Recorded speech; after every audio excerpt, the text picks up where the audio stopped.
Welcome to another edition of Around with Randall, your weekly podcast on making your nonprofit more effective for your community. And here is your host, the CEO and founder of Hallett Philanthropy, Randall Hallett. It's a beautiful day for this edition and on this edition of Around with Randall.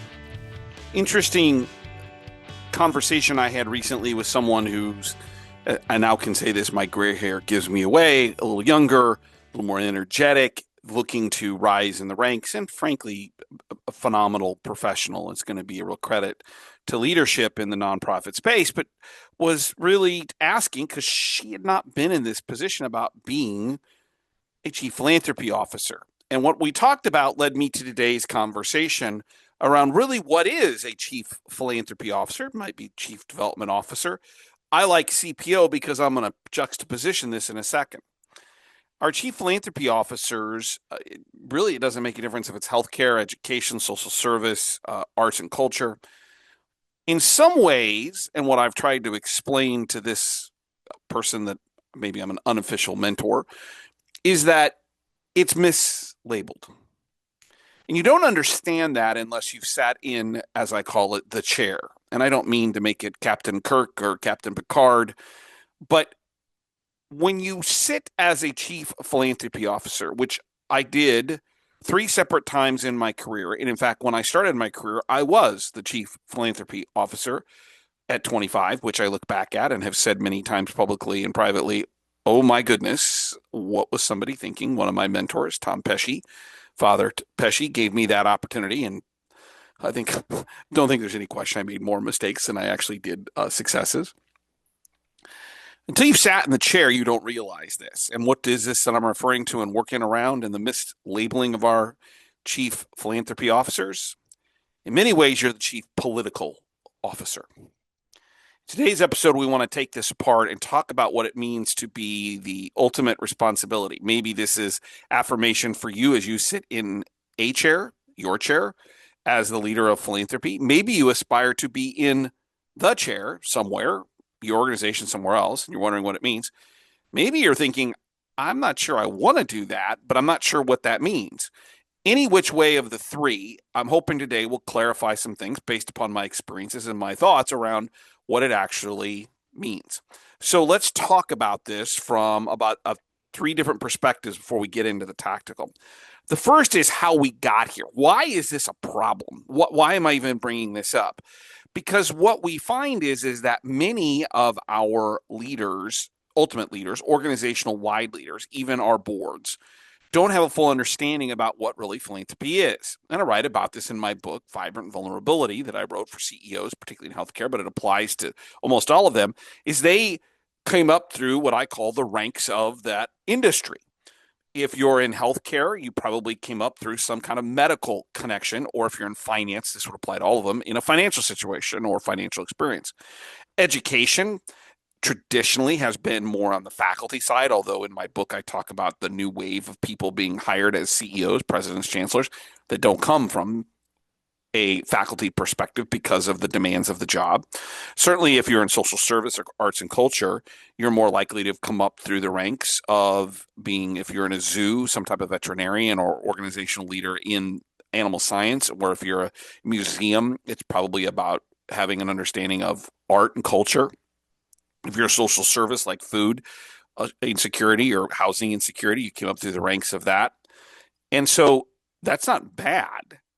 But what that means is that all of a sudden, and I experienced this firsthand, that they become the CEO, and maybe if they're new and to that particular role, you walk in the door as the head of philanthropy and say, hey, I now report to you, or hopefully report to you, but report into this line, and you're now my boss, and here's what we want to talk about. And they go, I don't know anything about what you do. So we get to the point where philanthropy is different than many of the other parts of the organization that they've gotten accustomed to, that they are good at. Doesn't mean they shouldn't be CEO. It just means they may not have the same experience as we do. What we find is that they lack the understanding of the relationship building process and what it takes, that the life cycles or the cycles of what we do in terms of outcomes are usually longer than they want, that there's an intangible process until the gift closes, that revenue streams are unpredictable because it's not our money. There can be finance, hopefully with good financial leadership, has great idea of projecting whether it's healthcare patients or a zoo, patrons or attendants. The arts, let's say music, they can kind of know based upon previous performances what people were willing to pay and do. But philanthropy has this added component of like, we're asking for $1 million, and there's somebody on the other side of the conversation that actually gets to make the decision. This results in a disconnect. And we've all heard these things on the philanthropic side that become frustrating, but we hear things like, what is it you do all day, or what your team does all day? Or why does this take so long? My all-time favorite, maybe this exact or some variation, why can't we just ask? Or, well, they should just give us the money. And this causes this disconnect where philanthropy doesn't feel concrete. The revenue streams, the process, the fact that there are others in this decision-making process, as they've been trained and learned as operational metrics, dashboards, or outcomes that are more aligned with what the organization does on a daily basis. What we end up with is a sense of fear, power, and control dynamics. And thus we have the chief political officer. Now, I'm not advocating that we aren't responsible for fundraising results or that we shouldn't have a chief philanthropy officer portfolio of the top 10, 15, 20, 25 people or potential supporters. I'm not advocating that we run from the actual fundraising elements. In fact, I would say you need to lean into it. But what I want to do is help people understand what you deal with on most days. What I learned the hard way, the bigger the organization, the more political it gets. And it's about power. It's about people trying to assert their view of what should happen. And so if they don't, they, meaning other leaders in the organization, don't have a full understanding of philanthropy, they realize that there's loss of control. They don't control those external relationships. They're many times not involved in the conversations, which is why in several podcasts I've mentioned, sometimes it's good to take an executive leader on a visit with you so they begin to realize it's not our money. We have to work for it, build the relationship, find out what's important to them, match what we do to what's important to them to maximize transformational giving. You've heard me say these things constantly. And that there are conversations, are discussions regarding donor engagement or the opportunity for us to raise money are around this concept of discussion that is outside of formal understanding of what they're used to. Donors have opinions. This leads to power dynamics. Whose donors are they? Why aren't they giving? Who speaks for the organization? Are you talking about? I've got a client right now where part of our conversation is there's such a power dynamic around control that the chief operating officer of a very large nonprofit is telling the philanthropy office, you can't go talk about certain things until we have basically all the money. And the philanthropy office is pushing back saying, but we need to go vet these things 18 months before, and we're talking $1 million issues, multi-million-dollar issues. So there's the executive team wondering, why aren't we getting money? But the control is in this one person who doesn't want, well, we don't want the community to know this. It's like, you can't have it both ways. So there are common symptoms that arise. You may find these may sound familiar. Things like really excessive approvals, just what I was talking about in that one circumstance. Second guessing donor strategy, i.e., why aren't they giving the money to what we want them to give it to? Undermining gift officers, where a gift officer and or maybe more particular chief philanthropy officers building relationships, you bring in someone and they come crossways amongst the room in terms of what's been discussed before. And that undercuts the credibility. And last minute interference, where we're ready to ask, we kind of think we have everything lined up, there's actual alignment. No, we're not ready yet. Wait. We've been working on this for a year, multi-million-dollar conversation. We need to find a way to reframe all of this without malice, without trying to look like we're running the place. We're not trying to have uncertainty of who's actually in charge. We are not. But this is all about alignment. And this is why the political nature of our job is so important when you're the Chief Philanthropy Officer. We need to, and now we're going to start pivoting into that tactical, we need to reframe the role that the Chief Philanthropy Officer has. We are a translator when we're doing this well between worlds. I love the word diplomat. We're a diplomat, which means we're building consensus, cohesion amongst different things, and that we're building trust in doing that diplomacy, internally and externally. Now, you also have to have someone on the other side who's willing to accept that trust, engender it, and build upon it. But that's our job. The relationships we have internally should be at the same level if you are the Chief Philanthropy Officer working with an executive team or a leadership team, an administrative team, should be of the same level of importance you have with your most critical donors. When that doesn't happen, this is when the disconnect occurs and when we have problems. And so I want you to understand that politics, the Chief Political Officer, isn't dirty. It's not meant to be a negative. It's about navigation. It's about relationships. It's about communication. And it's about trust. I would also advocate that influence is more important than title. Where my successes came in philanthropy, and really they weren't my successes, they were the donor successes. The donors gave the money. But where there was success in mirroring philanthropy with the mission of the organization came when the CEO in different titles figured out, A, I didn't want their job, B, I didn't want to be in charge, C, I really didn't care who got the credit, and D, that I only look good when they look good. I'm glad to blend into the background. Nobody gives a damn who Randall Hallett is. And I'm okay with that. That's politics. So let's jump into the total tactical ways in which we can do this. 7 things that you need to consider when you are thinking about or being the Chief Philanthropy Officer of the politics that go inside an organization. The first is educating without condensation. Without condescension. Don't throw water on them either. You have to educate, which has got to be short. We spend years learning the move management process, the relationship building process, the politics of our donors and what they want input. And our executives don't have time for that. And they don't want to have that depth of conversation. I always talked about, in particular, when I was at the Nebraska Medical Center, University of Nebraska Medical Center, that, and particularly there, but it was also in the other two, that I was an executive with a philanthropy expertise, not a philanthropy expert who served as an executive, which meant I needed to blend into their world, which meant the things I taught them were short and concise. Donor cycles, timing, the how much time it took, relationships, and I had to get over my high horse that I was the expert. Sometimes I needed to bring in an outside expert to say the same things I was. I find it frustrating as a consultant, which is ironic because that's how I make my money, is that I will say almost the exact same thing that many Chief Philanthropy Officers will say, but it comes from an outside voice with a lot of experience and gray hair, and all of a sudden it's genius. And I'm like, but I know they were saying the same thing. So sometimes you have to pull back and say, it's not about me, it's about the process.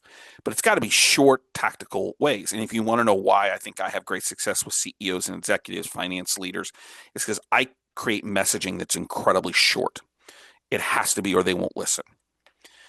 So the first thing is to educate, to tell stories, not use jargon, and give outcomes as to why these things are important.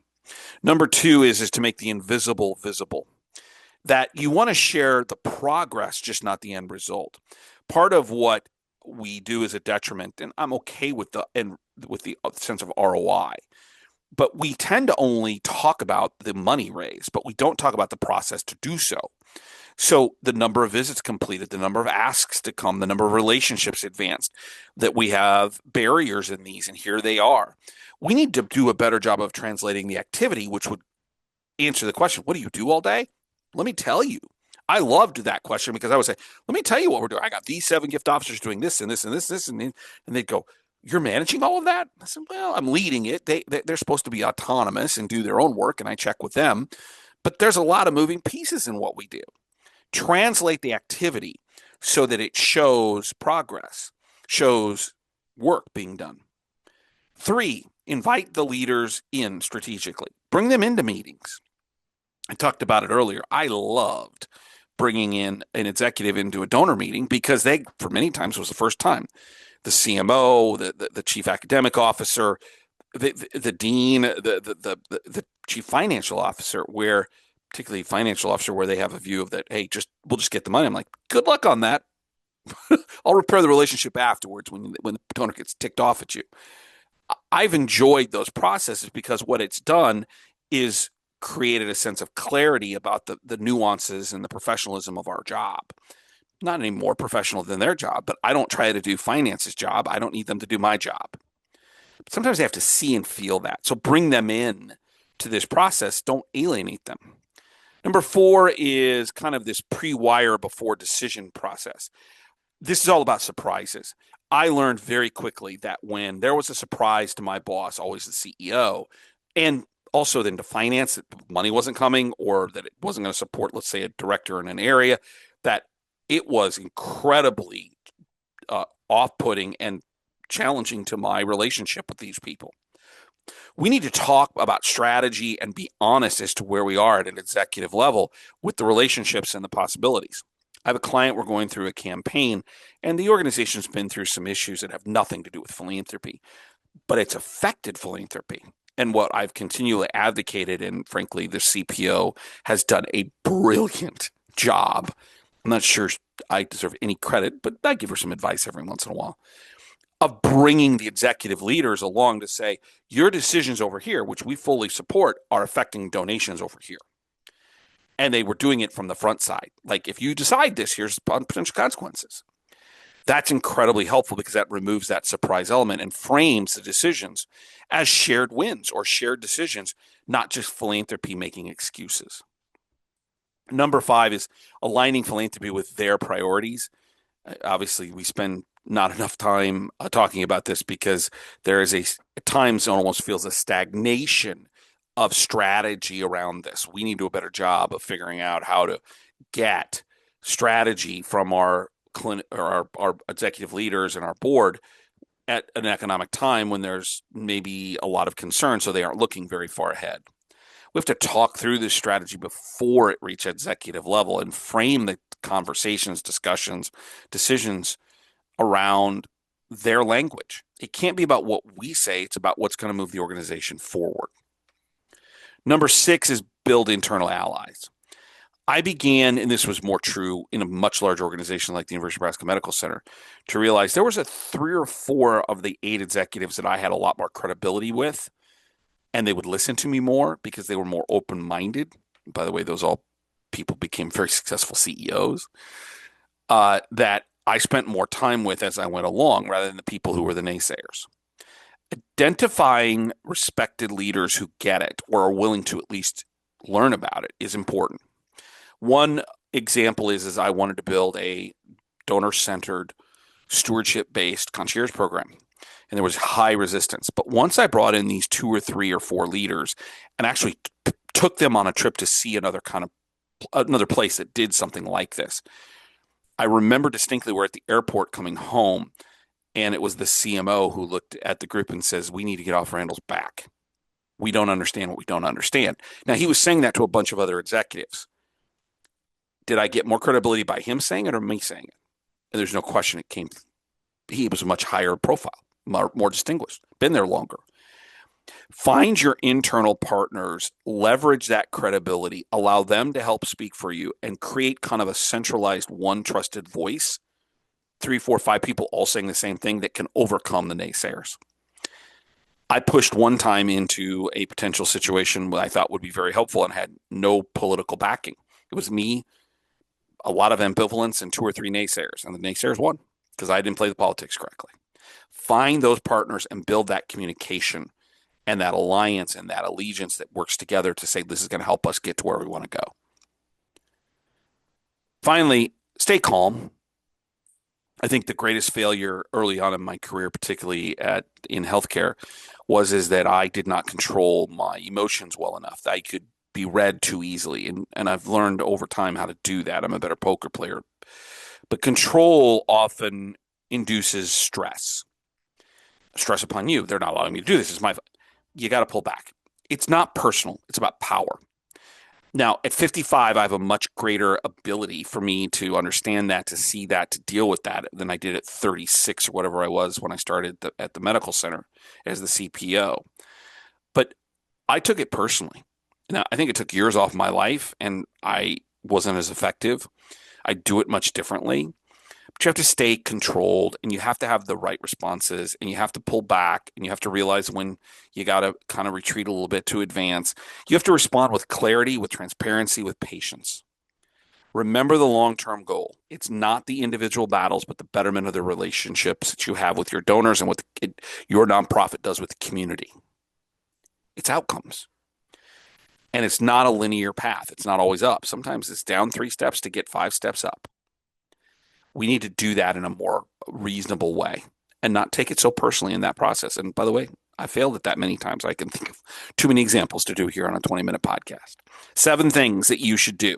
Number 1 is educate. Number 2 is make the invisible visible, share with the process that we go through. Number 3 is bring in leaders that about strategy and about what it means in terms of interaction. Number 4 is really get through the decisions, kind of pre-wired decisions, strategy before they get to the kind of formation stage. Number 5 is align philanthropy with their priorities, the organizational priorities, as much as we can.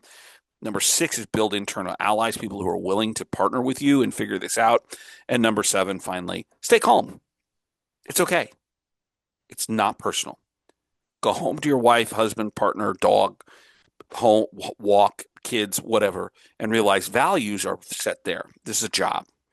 And let's not take it so personally. And if we do those things, what we'll get is alignment and a lot better operational execution of being a chief political officer, as well as a successful chief philanthropy officer. Don't forget to check out the blogs, hallettphilanthropy.com. 2 per week, just things I see from articles, from experiences, things for you to think about. Push 90 seconds. You can get an RSS feed right to your inbox at hallettphilanthropy.com. And if you'd like to reach out to me, it's podcast at hallettphilanthropy.com. I hope that as we work into 2026 or whenever you're listening to this, that you have an opportunity to realize the value that you deliver in terms of the daily work that goes on in the nonprofit philanthropic space. It goes back to my old favorite saying, Gaelic one, that I referenced last episode. Some people make things happen. Some people watch things happen. Then there are those who wondered what happened. We are people who make things happen for people in places that are wondering what happened. At the end of the day, that's an incredibly powerful way to spend a career, to build out a chance to make a difference. I hope you feel that today and every day, at least in some small way. And if you don't, close your door or sit at your cubicle, take a moment, look around and say, what have I done today or yesterday that I'm proud of that helped us do what we do? And if you do that, you're going to have a great career every day and build something you can be proud of and make this world a little bit better place. A pretty cool way to think about a professional life and a life in general. I'll look forward to seeing you the next time, right back here on the next edition of Around with Randall. Don't forget, make it a great day.